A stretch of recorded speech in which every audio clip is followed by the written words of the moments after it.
Premier rebondissement dans le procès en appel des assistants parlementaires du Rassemblement national. Ce matin, le parquet général a reconnu ne pas avoir fait la même lecture que le parquet national financier. Dans ce deuxième procès, l'accusation estime que plusieurs contrats d'assistants parlementaires, pour lesquels Marine Le Pen avait été condamnée l'an dernier, doivent être retirés du dossier. Bonsoir Maï-Hélène Trémollet. Bonsoir Pierre, bonsoir à tous. La Cour d'appel doit se prononcer demain sur la question qui pourrait du coup offrir une première victoire procédurale pour Marine Le Pen.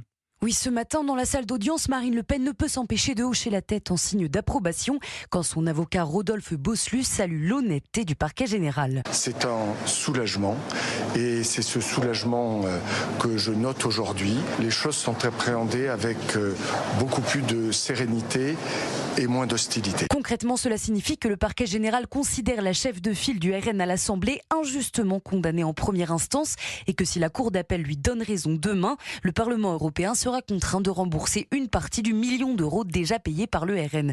Un début de procès pour l'instant plutôt favorable au parti qui peut donc espérer une véritable seconde lecture de son dossier et aborde les semaines à venir avec une nouvelle stratégie de défense, celle d'assumer d'avoir peut-être commis un délit mais sans en avoir eu ni l'intention ni la connaissance.